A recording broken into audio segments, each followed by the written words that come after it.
안녕하세요. 군사돋보기입니다. 러시아가 현재 우크라이나에 전면 침공을 감행한 이후 마지막 공격이 될지도 모를 총공세를 다시 한번 준비하고 있는 이유가 있는 것 같습니다. 얼마 전 미국과 유럽에서는 러시아군을 상대하고 있는 우크라이나군에게 망명 정부를 수립하고 이 전쟁을 장기화시켜 러시아 힘을 약화시키자는 제안을 했었는데요. 우크라이나의 젤렌스키 대통령은 이 제안과 달리 끝까지 수도 키이우에 남아 국가를 지키겠다고 했지만 수천 대의 퇴역한 전차 부대를 되살리고 티장형 물자를 꺼내와 러시아와의 장기전에 대비하는 모습을 보여주고 있습니다. 이처럼 우크라이나가 국가 총동원 체제를 구축해 장기전을 대비하고 있는 것과 달리 러시아는 장기전을 수행하지 못할 것이라는 충격적인 내부 폭로가 유출되어 많은 관심을 받고 있습니다. 애초에 러시아는 장기전을 생각하지도 않았는데 사실 푸틴만 몰랐을 뿐 침공 전에 러시아 전력만으로는 우크라이나를 애초에 점령할 수 없다는 분석이 나와 있었던 것인데요. 이 정보는 흔한 해외 언론 보도 같은 것이 아니라 무려 러시아 연방정보국 FSB에서 유출된 극비 내부 자료입니다. 현재 푸틴은 전쟁의 전술 핵무기를 동원하려는 의도까지 보이고 있어 이제는 이 전쟁이 전 세계를 상대로 위협이 될 수 있다는 분석도 나오는데요. 이 FSB에서는 이에 대한 분석도 담고 있으며 놀랍게도 만약 러시아가 핵무기를 정말로 우크라이나에 사용할 경우 중국과 러시아 사이에 핵전쟁이 벌어질 수도 있다는 추측까지 나올 수 있습니다.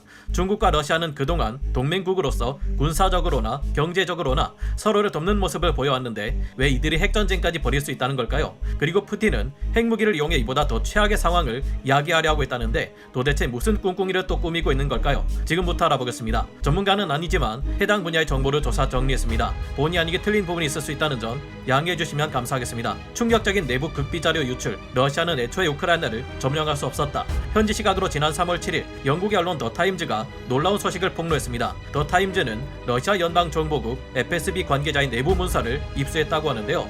FSB에서는 지난 2월 24일 러시아군이 국경을 넘을 당시만 해도 러시아에서는 우크라이나를 실제로 침공할 것이라고 아무도 예상하지 못했다고 합니다. 심지어 러시아 내부의 일선 병사와 정부 고위 관료들까지 진짜로 전쟁이 일어날 것이라 생각했던 사람은 아무도 없었다고 하는데요. 중요한 것은 지금부터입니다.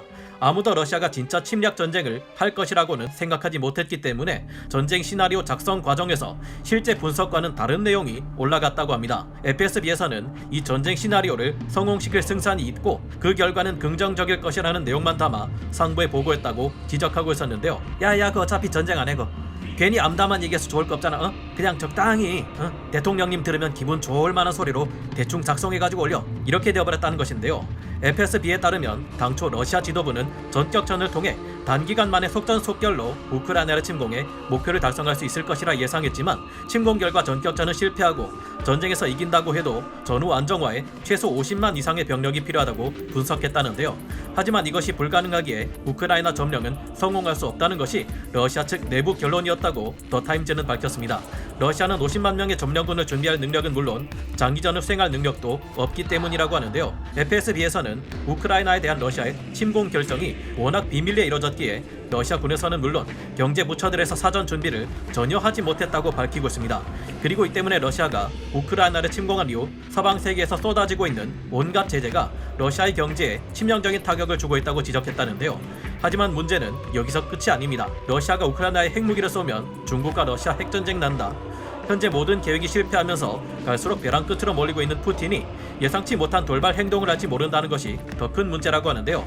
FSB는 푸틴이 서방 세계를 겁주기 위해 우크라이나 전역에서 전술 핵무기를 사용할 가능성이 있다고 밝히고 있습니다. 여기서 잠시 생각해볼 필요가 있는데요.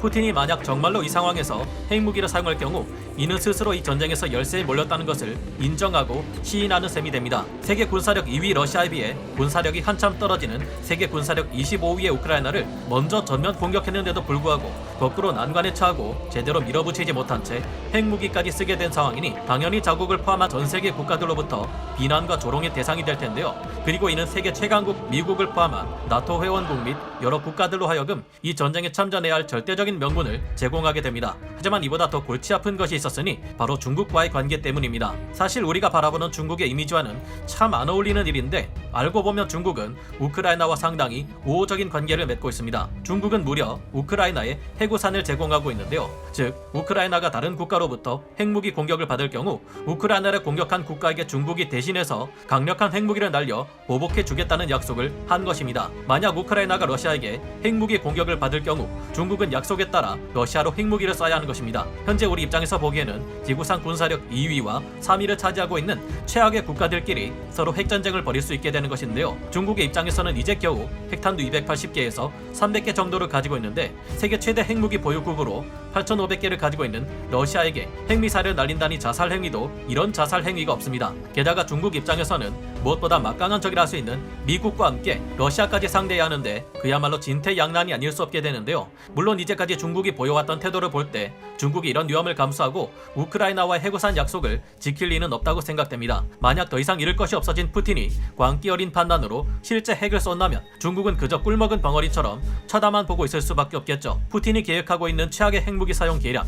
하지만 FSB에서는 푸틴이 더욱 최악의 수를 쓸 것에 대해 우려하고 있습니다. 역시 푸틴은 나쁜 쪽으로는 머리가 정말 잘 돌아가는 듯한데요. 푸틴은 현재 핵무기를 사용하고 막상 그 모든 책임은 우크라이나에 뒤집어 씌우기 위한 공작을 현재 진행 중이라고 FSB에서는 밝혔습니다. 실제로 푸틴은 지난 3월 6일 우크라이나가 체르노빌 등의 구소련 핵시설에서 플루토늄을 이용한 더러운 폭탄 더티밤 제작을 진행하고 있었다며 우크라이나의 불법 핵 확산 활동을 지적했는데요. 더러운 폭탄, 일명 더티밤이란 그 이름의 뜻처럼 방사능 오염에 특화된 핵무기의 일종으로 폭발력보다는 방사능 확진을 극대화시키는데 치중되어 있으며 제조가 쉽고 끔찍한 결과를 낳는 것으로 유명합니다. 이런 무기를 쓴다는 것 자체만으로도 더할 수 없이 잔혹한 일인데 이걸 사용해 놓고 우크라이나가 사용했다고 누명을 씌우려고 하다니 어떻게 이렇게까지 할 생각을 할 수 있을지 참 대단하다는 생각이 드는데요. 하지만 현재 전 세계의 공공의 적으로 떠오르고 있는 러시아가 이 같은 행동을 한다면 엄청난 정보력을 가진 미국과 여러 유럽 국가들이 모를 리 없겠죠. FSB는 푸틴이 정말로 핵무기를 사용할 것을 명령할 수 있다고 경고했지만 실제로 이것을 실행하게 되지는 않을 것이라 밝혔다고 합니다. 푸틴 외 러시아에는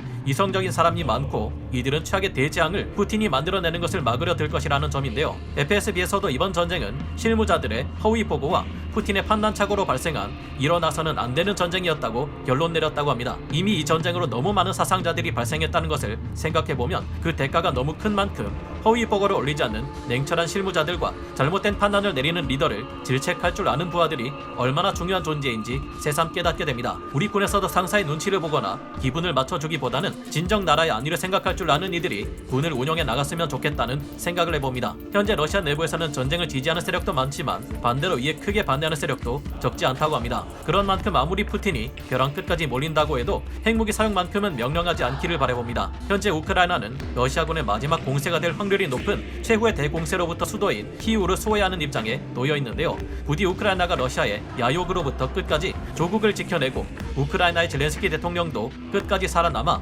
전쟁에서 큰 상처를 입은 우크라이나를 재건해내는데 큰 역할을 해주었으면 하는 바람을 가져봅니다. 오늘 군사 돋보기 여기서 마치고요. 다음 시간에 다시 돌아오겠습니다. 감사합니다. 영상을 재밌게 보셨다면 구독, 좋아요, 알림 설정 부탁드리겠습니다.